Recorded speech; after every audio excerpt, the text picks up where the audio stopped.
The Academy described Earth as unlivable. The human raised her hand. Strain. I grew up playing outside. Rows of students from dozens of species sat in rising tiers, their bodies glowing, scaled, feathered, or wrapped in environmental suits. Above them floated a massive holographic display, slowly rotating a blue and green planet marked with red warning symbols. Professor Zelron hovered near the center of the room, his elongated form supported by a gravity field. His voice echoed smoothly through the chamber. "Today," he said, "we continue our study of classified unlivable worlds. These are planets where intelligent life either failed to develop or went extinct due to environmental extremes." The display zoomed in on the planet. "Designation, Sol 3, the professor continued. "Common name, Earth." A ripple of reactions passed through the students. Some leaned forward with interest. Others recoiled slightly, their species instinctively uncomfortable with the data already appearing around the image. "Earth is categorized as a Class 9 death world," Zelron said calmly. "Extreme gravity, violent weather systems. Unstable tectonic plates, aggressive megafauna, high microbial saturation, atmospheric volatility." Symbols flashed beside each point, glowing in warning colors.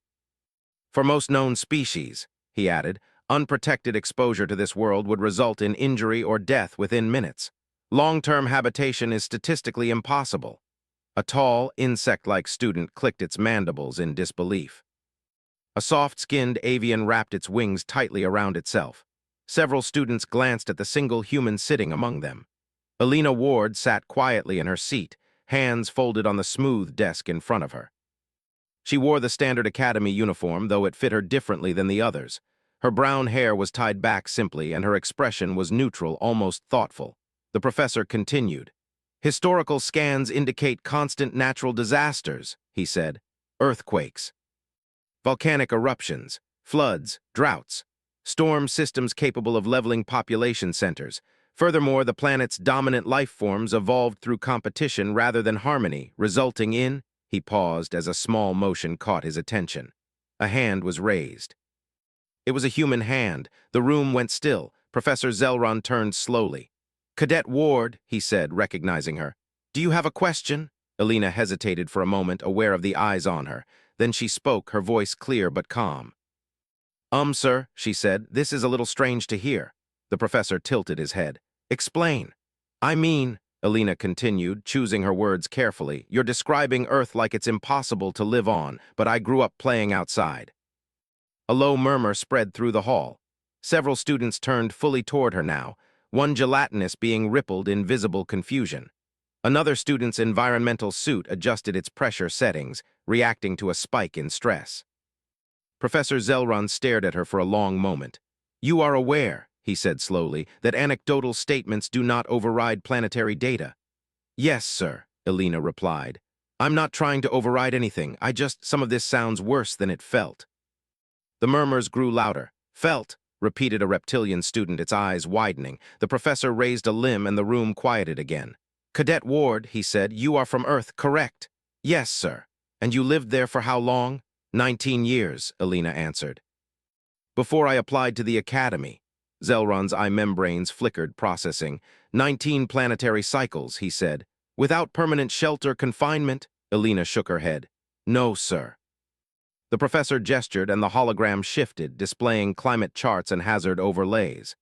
"Earth experiences temperature swings capable of cellular damage," he said. "How did your species survive routine exposure?" Alina shrugged slightly. "We dressed for the weather. Or stayed inside if it was really bad." A few students made quiet sounds of disbelief. "And atmospheric contaminants?" Zelron asked. "Your world contains billions of airborne microorganisms."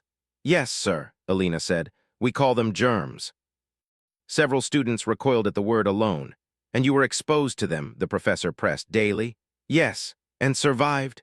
"Most of the time," Alina said honestly. "Sometimes we got sick, then we got better." The hall was completely silent now. Professor Zelron slowly rotated to face the class.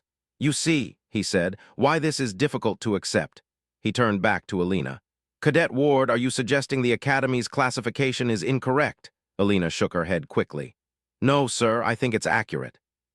Just maybe incomplete." "Incomplete," the professor repeated. Yes, she said. Earth is dangerous. Everyone on Earth knows that. We grow up knowing it. We just learn how to deal with it. A soft chime echoed through the hall as several students, translators, struggled to find accurate equivalents for the phrase learn how to deal with it. Zelron studied her carefully. Give an example, he said. Elena thought for a moment. When I was 8, she said, a storm hit my town, strong winds, heavy rain, trees fell, power went out. A few students stiffened. Was there loss of life? Asked the professor. Yes, Elena said quietly, in some places. The room shifted uneasily. But the next day, she continued, people went outside, they cleared roads, helped neighbors, fixed what they could. Kids still played once it was safe again. She paused. That was normal. Normal.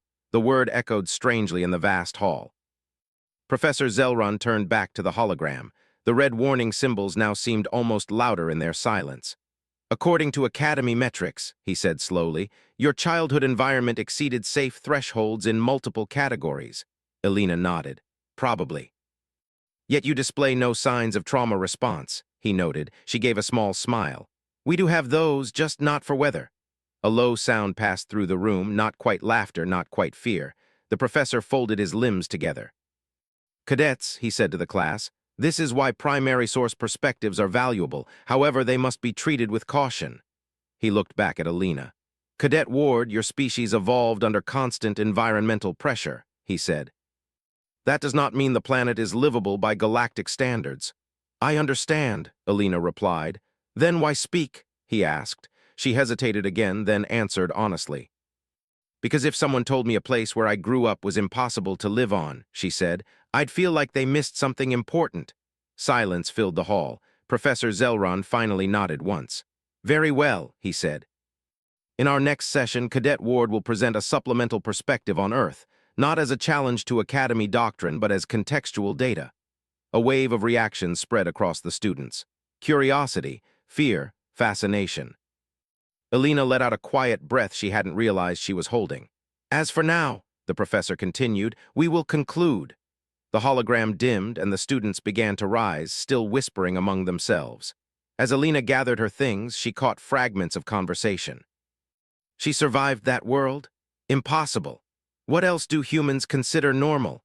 Elena walked out of the hall, unaware that a simple raised hand had already begun to change how the galaxy viewed her home. The next session at the Galactic Academy drew more students than usual.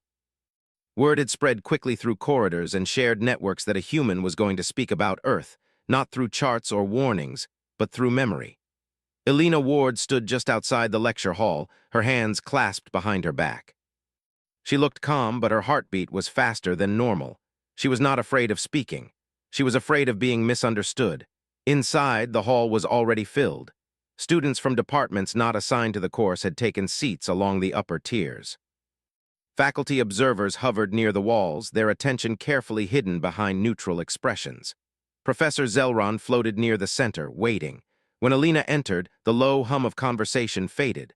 Eyes followed her as she walked to the front. She stopped beside the professor, standing straight, shoulders relaxed. Cadet Ward, Zelron said, you may begin. Keep your explanation factual and concise. Elena nodded.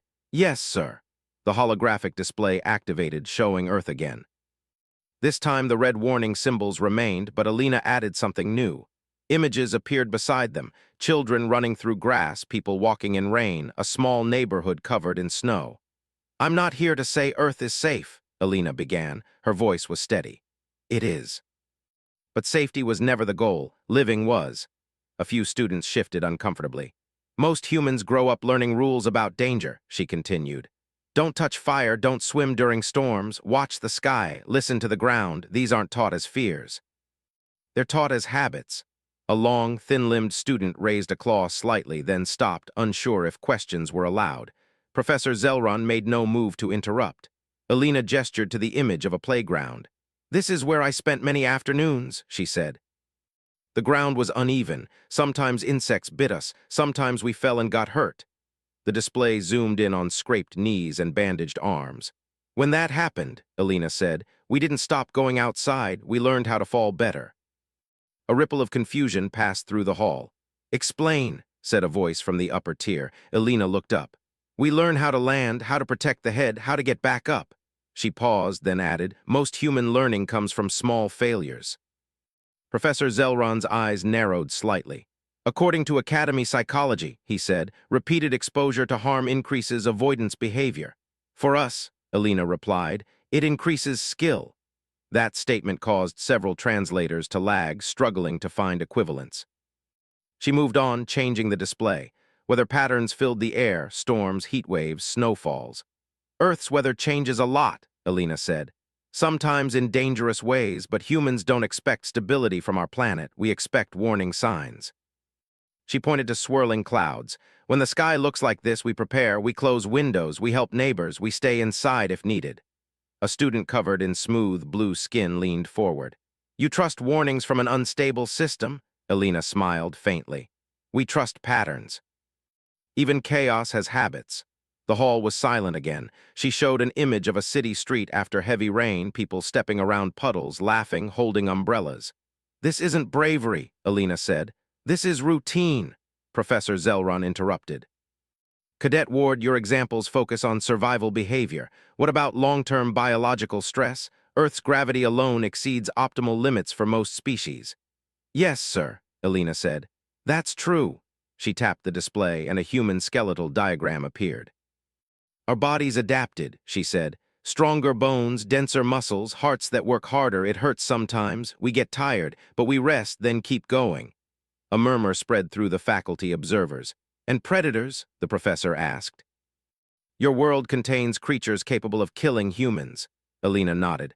Yes. Images appeared, large animals, sharp teeth, powerful claws. We don't deny they're dangerous, she said. We study them, respect them, avoid them when possible.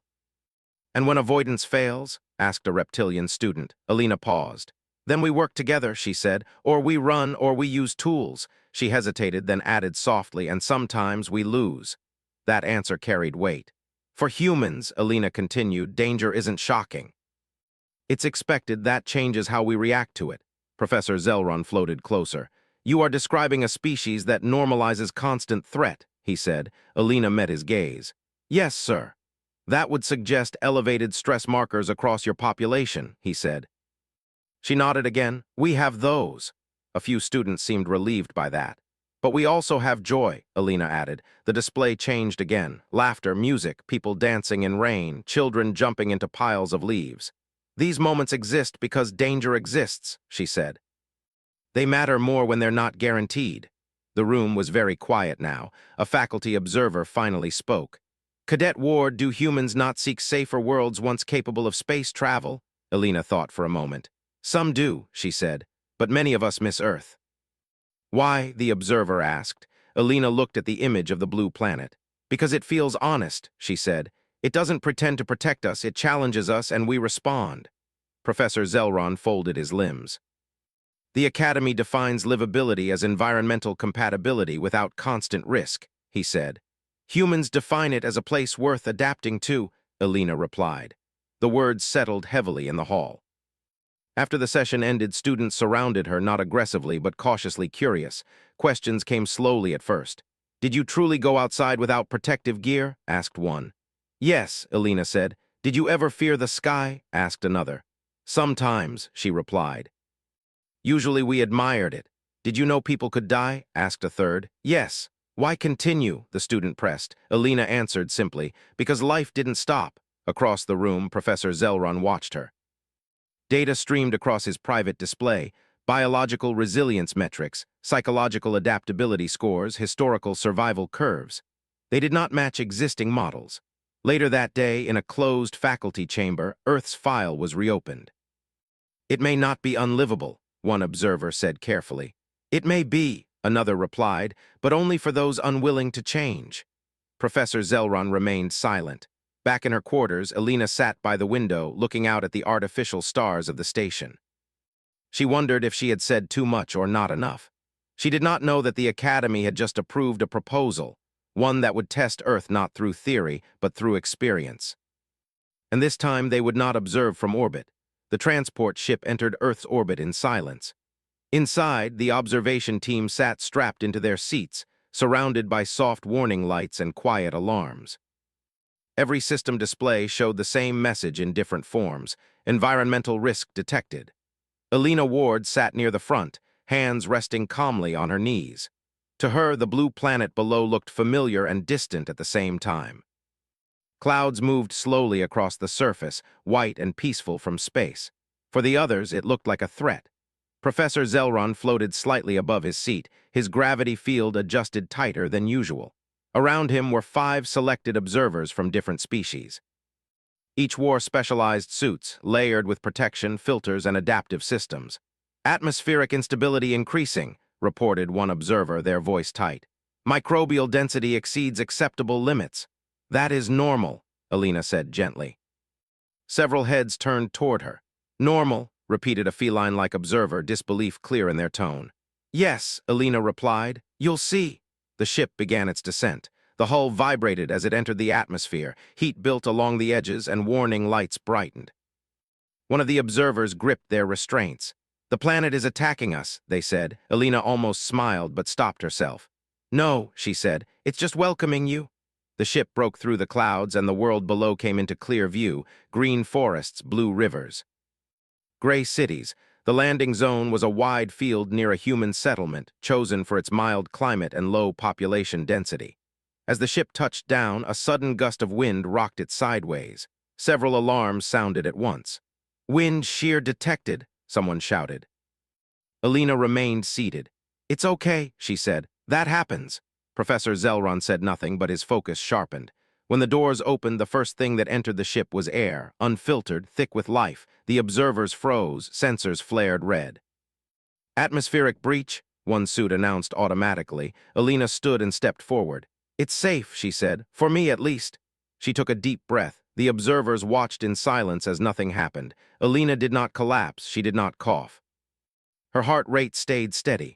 Slowly, cautiously, Professor Zelron followed, adjusting his field to keep the air from touching him directly. The ground beneath them was uneven dirt and grass. Small insects moved through it, unnoticed by Elena but tracked by every sensor the observers carried. One observer nearly panicked when something brushed against their boot. Life-form contact, they cried. Elena looked down. That's just a bug, she said. It won't hurt you. How can you be sure? The observer demanded. Because it didn't last time, Elena replied. They began walking toward a nearby path. The sky darkened slightly as clouds gathered. Weather change detected, announced a suit. Probability of precipitation rising.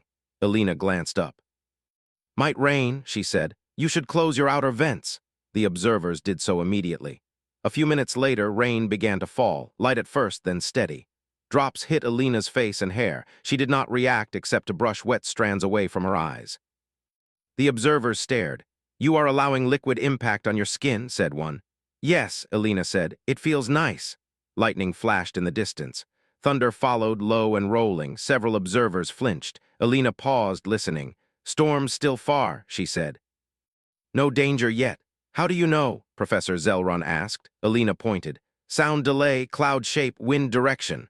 The professor processed this. They continued until the path opened into a small town. Buildings stood close together. Humans moved through the rain, some running, some walking calmly, some laughing. A child splashed through a puddle. An observer's voice trembled. They expose their young to this? Yes, Elena said. We teach them early. A sudden loud crack echoed as thunder struck closer than before. One observer stumbled, their balance system failing for a moment. Elena reached out and steadied them without thinking. Careful, she said. The observer froze, staring at her hand on their arm. You touched me, they whispered. Elena pulled back quickly. Sorry, instinct. Professor Zelron noted it silently. The storm intensified, rain fell harder, wind picked up. A tree branch snapped in the distance. Protective retreat advised, shouted one suit. Elena looked around. There's a building nearby, she said. We'll wait it out. They moved inside a small human structure. The door closed behind them, blocking most of the noise. Inside, the air was warmer. The observers' sensors slowly lowered their alert levels, though they never returned to calm. Outside, the storm raged. Inside, Elena leaned against the wall, relaxed. This, she said softly, is why we build shelters, not to hide forever, just to rest. The storm passed within the hour. The rain slowed, then stopped. Sunlight broke through the clouds, casting light across wet streets. The observers stepped outside again, stunned to see humans already returning to their routines. "Nothing is damaged beyond repair," Alina said. "It was a small storm." Professor Zelron looked around carefully. "Your species reacts with preparation, not panic," he said. Alina nodded. "Panic wastes time." Later, they traveled beyond the town into a forested area. The ground was damp, the air thick with scent and sound. Every sensor screamed. "Alina," said one observer, voice strained, "there are predators here." "Yes," she said, "but they don't want us." As if to prove her point, a large animal moved between trees, paused, then turned away. "It assessed risk," Alina explained. "Same as us." As they walked, Alina stumbled on a root and fell forward. She caught herself, scraping her hand. The observers gasped. "You are injured," one said urgently. Alina looked at her hand. Blood seeped slowly from the skin. "It's fine," she said. "Just a scrape." She cleaned it with water and wrapped it. "You continue despite damage?" asked Professor Zelron. "Yes," Alina replied, "because stopping completely would be worse." The sun began to set. Colors filled the sky, bright and deep. The observers stood in silence, watching. "This planet," one whispered, "never rests." "No," Alina said, "neither do we." As they returned to the ship, systems recording everything, Professor Zelron finally spoke to the group.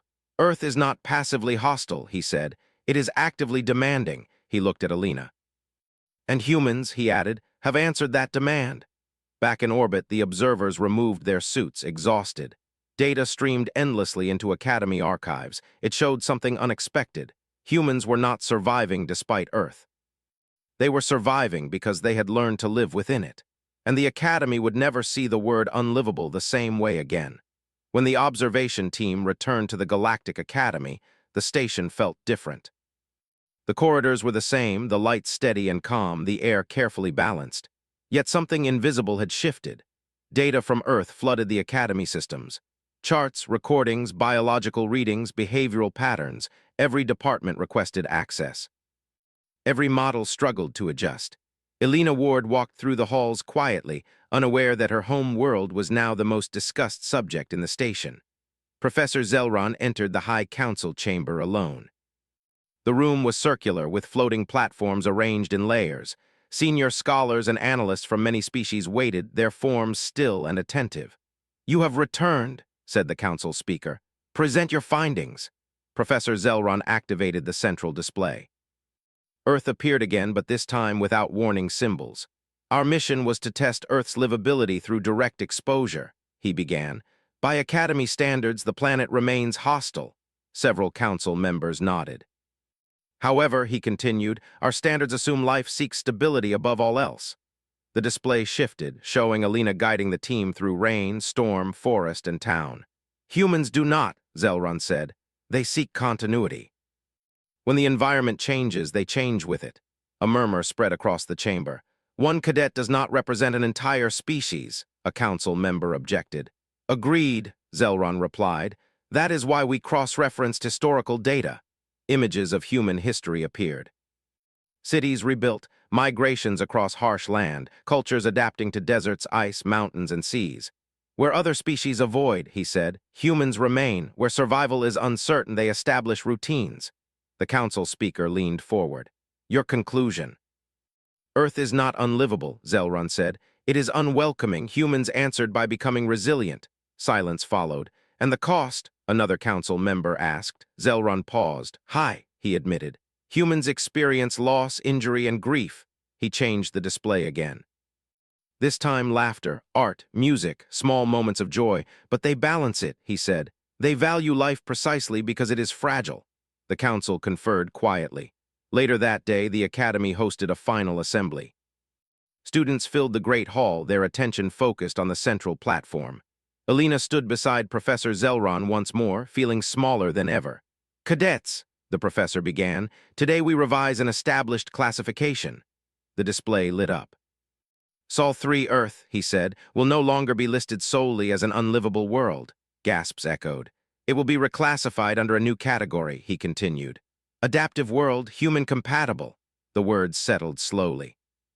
"This classification recognizes a factor we previously underestimated," Zelron said. "The human variable." He turned to Alina.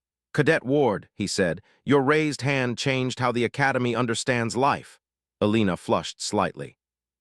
I didn't mean to change anything, she said softly. I just told the truth. That, Zelron replied, was enough. After the assembly, students approached her with new respect. Some asked questions, others simply nodded in acknowledgement. One student hesitated, then asked, "If Earth is so demanding, why stay?" Alina thought for a moment. "Because it's home," she said. That evening, Alina sat in her quarters again, watching the artificial stars. A message arrived from Earth. A simple video of her neighborhood after rain. Sunlight on wet pavement. Children riding bikes. She smiled. Days later, the Academy released its revised curriculum. New courses appeared: environmental adaptation psychology, human resilience studies, survival without stability. Human instructors were requested for the first time. Exploration protocols changed. Instead of avoiding unstable worlds, the Academy began studying how humans approached them. Do not ask if a world is safe, one new guideline read. Ask who can live there. Professor Zelron watched these changes quietly. He reviewed Alina's original statement again and again. Strange, I grew up playing outside, so simple, so disruptive. On Earth, life continued as it always had. Storms came and went, people adapted, children played. And across the galaxy, species began to rethink their limits. Some would never step foot on Earth. Others would train with humans before attempting dangerous worlds. And some, inspired by humanity's quiet strength, would try to adapt instead of retreat. Alina Ward completed her studies years later. She did not become famous, she did not seek leadership. She became a guide. When new species prepared for harsh environments, she taught them simple things: how to read the sky, how to respect the ground, how to accept risk without fear. She never called humans brave, she called them practiced. And in the Academy archives, Earth's final note read, "This world did not fail life. Life learned to answer it." The galaxy listened.